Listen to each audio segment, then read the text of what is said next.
ಹಾಗೂ ನನ್ನ ಸೋದರಿ ಈ ಒಂದು ಎಡ್ಪಿ ಕಮಿಟಿಯಿಂದ ನಾವು ಈ ದಿವಸ ಬಂದಾಗ ನೀವು ಹೇಳಿದ ಪ್ರತಿಯೊಂದು ವಿಷಯದಲ್ಲಿ ಗಂಭೀರತೆ ಇದೆ, ಸೂಕ್ಷ್ಮತೆ ಇದೆ. ಅದನ್ನು ತಿಳಿದುಕೊಂಡು ನಾವು ನಮ್ಮ ಶಾಸಕರಿಗೆ ತಿಳಿಸುವ ಪ್ರಯತ್ನ ಮಾಡ್ತೀವಿ.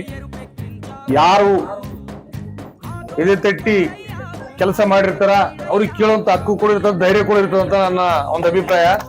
ನೀವೆಲ್ಲ ಯಾವುದೇ ಅಡೆತಡೆಗಳು ಬಂದ್ರು ಧೈರ್ಯವಾಗಿ ಕೆಲಸ ಮಾಡಿದ್ರಿ. ನಾ ಪಿಕ್ಚರಿಗೆ ನೋಡಿದ್ದೆ, ನಾನು ಪಿಚ್ಚಲ್ಲಿ ಗಿಲೇಸೂರು ತಿರುಗಾಡಿದಾಗ ಇಲ್ಲಿ ಆಂಧ್ರ ಬಾರ್ಡರ್ ಇಲ್ಲಿ ಹೆಂಗಿರ್ತದ ಎಲೆಕ್ಷನ್ ಅಂದ್ರೆ ಜಿದ್ದಿಯಾಗಿ ಎಲೆಕ್ಷನ್ ಇರ್ತದೆ. ಇಲ್ಲಿ ಅವರು ಮಕ್ಕ ನಾವು ನೋಡೋಲ್ಲ, ನಮ್ಮ ಮಕ್ಕ ಅವ್ರು ನೋಡೋದಿಲ್ಲ. ಎದೆ ಮೇಲೆ ಹಿಡಿದು ಕೆಲಸ ಮಾಡ್ತಂತ ಪರಿಸ್ಥಿತಿ ಇಲ್ಲಿರ್ತದ. ಅಂತ ಪರಿಸ್ಥಿತಿಯಲ್ಲಿ ನೀವು ಕೆಲಸ ಮಾಡಿರ್ತೀರಿ. ಕೆಲಸ ಮಾಡಿದಾಗ ಅದಕ್ಕೆ ತಕ್ಕ ಪ್ರತಿಫಲ ನಿರೀಕ್ಷಿಸುವುದು ಮನುಷ್ಯನ ಸ್ವಾಭಾವಿಕ ಒಂದು ಕ್ರಿಯೆ. ನೀವು ಕೇಳೋದ್ರಲ್ಲಿ ಯಾವುದೇ ತಪ್ಪಿಲ್ಲ. ನಾನು ಕೂಡ ನಮ್ಮ ಆತ್ಮೀಯ ಗೆಳೆಯ ಶಿವು, ಅವನು ಪಾಪ ಗಿಲೇಶ್ವರಲ್ಲಿ ಅತ್ಯಂತ ಹೆಚ್ಚಿನ ಪರವಾಗಿ ಎಲ್ಲರೂ ನಿಷ್ಠರಾಗಿ ಕೆಲಸ ಮಾಡಿದ. ಅಣ್ಣವ್ರಿಗೆ ಕರ್ಕೊಂಡೋಗಿ ಹಣ ನಮ್ಮಟ್ಟು ಮಾಡ್ಬೇಕು ಅನ್ನೋಂತ ನಾವು ಹೇಳಿದಾಗ ಆಧಾರ್ ಕಾರ್ಡ್ ತಗೊಂಡ್ರು. ಇವತ್ತಿನ ದಿವಸ ಕೆಲಸ ಒಂದು ಆಗಿಲ್ಲ. ನಾನು ಇವಾಗ ಪಕ್ಷಕ್ಕೆ ಬಂದ, ನಾನು ಸಣ್ಣ BK ವೆಂಕಟೇಶ್ ಅಣ್ಣವರು, ನಾವು ಡ್ಯೂಟಿ ಇದ್ದಾಗ ಅವರು ಕಾಂಗ್ರೆಸ್ ಅಂದ್ರೆ ಯಾರಪ್ಪ ಅಂದ್ರೆ ವೆಂಕಟೇಶ್ ಅಣ್ಣ ಅಂತ ನಾವು ಅಂತಿದ್ವಿ.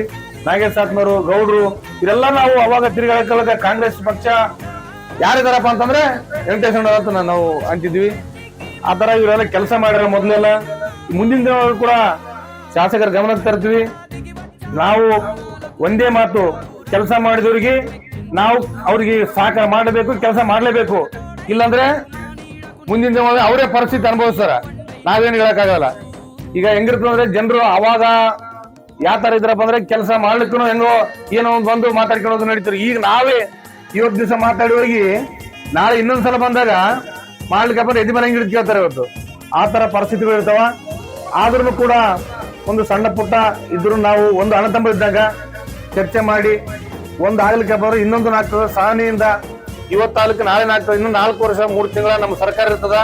ಖಂಡಿತವಾಗಿ ಶಾಸಕರು ಕೆಲಸ ಮಾಡ್ತಾರೆ. ಅವ್ರಿಗೂ ಕೂಡ ಬಿಚ್ಚಾಲಿ ಬಗ್ಗೆ ಬಹಳ ಕಳಕಳಿ ಅದ. ನಾಗೇಂದ್ರ ಕೊಂಡವ್ರು ನಾವು ಹೋದಾಗ ಅವ್ರಂತರ ಬಿಚ್ಚಾಲಿಗೆ ನಾವು ಮಾಡ್ಬೇಕು. ಈ ಗಿಲೇಶ್ವರ ಭಾಗಕ್ಕೆ ನಾವು ಕೆಲಸಗಳು ಮಾಡಿಲ್ಲ. ಏನಂದ್ರೆ ಮೊದಲೇ ಅಂತಲ್ಲ ಆ ಭಾಗದಲ್ಲಿ ಮುಗಿಸಿ ಈ ಭಾಗದಲ್ಲಿ ಮಾಡ್ಬೇಕು. ಈ ಭಾಗದಲ್ಲಿ ಒಂದು ದೊಡ್ಡ ಕೆಲಸ ಪ್ರಾಜೆಕ್ಟ್ಗಳು ಮಾಡಿವಿ. ಗುಂಜಳ್ಳಿ ಬಸಪ್ ಕೆರೆ ಮಾಡಿವಿ, ಆಮೇಲೆ ಬ್ರಿಡ್ಜ್ ಕಮ್ ಬ್ಯಾರೇಜ್ ಮಾಡಿವಿ, ಎಲ್ಲ ಮಾಡಿವಿ. ಆ ತರ ಕೆಲಸ ನಾವು ಮಾಡ್ಕೊಂಡು ಹೋಗೋಣ.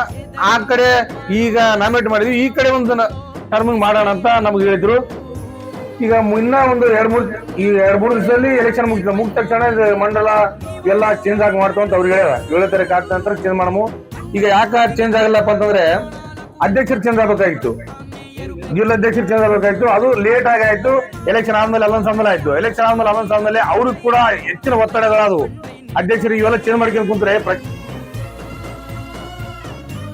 ಬೇಕು, ನಿಮ್ಗೆಲ್ಲ ಗೊತ್ತದ ಅದು. ಹಿಂಗಾಗಿ ಚೇಂಜ್ ಆಗಿರ್ಲಿಕ್ಕಿಲ್ಲ. ಅಥವಾ ಮಾತಾಡಕ್ಕೆ ಗೊತ್ತಾದವು. ಈಗ ಏನಿಲ್ಲ, ನಾವು ನೀವು ಕೇಳೋದ್ರಿಂದ ಶಾಸಕರಿಗೆ ಆಲ್ರೆಡಿ ಮುಟ್ಟಿರ್ತದ, ಮುಟ್ಟದ ನಾವು ಮುಟ್ಟಿಸ್ತೀವಿ. ಈಗ ಇನ್ನೂ ಉತ್ತಮವಾಗಿ ಕೆಲಸ ಮಾಡೋಣ, ಶಾಸಕರ ಗಮನಕ್ಕೆ ತರ್ತೀವಿ. ಕೊಟ್ಟು ಬಂದಿವಿ. ಹೋಗಿ ಬಯಸಂಗ ನಮ್ ಕೈ ಮಾಡಿದ್ರೆ ನಾವು ಹೋಗಕ್ ರೆಡಿ ಏನಪ್ಪಾ. ಈ ಕೆಲಸ ಮಾಡಿದ್ರೆ ನಮಗ ಒಂದು ಈಗ ನಾವು ಕೆಲಸ ಮಾಡಿ ಎಲ್ಲೋ ಪದ್ಧತಿನೆಲ್ಲ ಪಡೆದು ಅದು ಆಗ್ಲಾರ್ದಾಗ ನಾವು ನೋಡ್ಕೊಂತೀವಿ. ಸರ್ ಬಂದಾಗ ನೀವೊಂದ್ಸಲ ಬರ್ರಿ. ಮುಂದಿನ ಯಾವ ತರ ಕೆಲಸ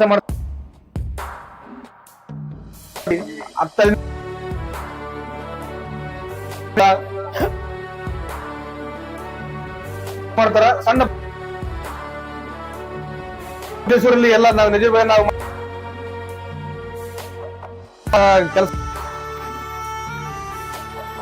ಇಮಿಡಿಯೇಟ್ಲಿ 5 ಲಕ್ಷ ರೂಪಾಯಿ ಅದ್ರ ಮುಂಜಾನೆ ಅವ್ರಿಗೆ ರಾತ್ರಿ ತಿಳಿಸಿ ಅಣ್ಣವ್ರಿಗೆ ಆ ತರ. ಅಥವಾ ನೀವು ನಾವು ಪ್ರತಿ ದಿನನೂ ಬಿಟ್ಟಲ್ಲಿ ಚೆನ್ನಾಗಿ ಎಸಿ ಕಾಲದಲ್ಲಿ 5 ಲಕ್ಷ ರೂಪಾಯಿ ಕೆಲಸಗಳು ಮಾಡ್ಯಾರ. ಗೊತ್ತಿರ್ತಕ್ಕಂಥ ವಿಷಯ ಇದೆ, ಹೇಳ್ಬೇಕಲ್ಲ ನೀವೆಲ್ಲ ಇವರೆಲ್ಲ ನೋಡಿದ್ದೇ ಇದ್ರಲ್ಲಿ ಇಷ್ಟ ಆದ. ಕಾರ್ಯಕರ್ತರಿಗೆ ಸ್ವಲ್ಪ ಈಗ ಎಲೆಕ್ಷನ್ ಆಗಿ ಬಹಳ ಚೆನ್ನಾಗಿಲ್ಲ. ಆಮೇಲೆ ಎಲೆಕ್ಷನ್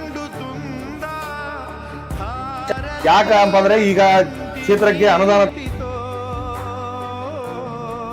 ಕಳಿಬೇಕಾಗಿ ಬಂತು. ಇವೆಲ್ಲ ಸಮಸ್ಯೆಗಳು ಅವರು 4 ವರ್ಷ 3 ತಿಂಗಳ ಟೈಮ್ ಆದ. ನಾವೆಲ್ಲ ಯಾವುದೇ ಸಮಸ್ಯೆಗಳಿದ್ರು ಕೂಡ ನಮ್ಮ ಸಮಸ್ಯೆಗಳು ನಾವೇ ನಮ್ಮ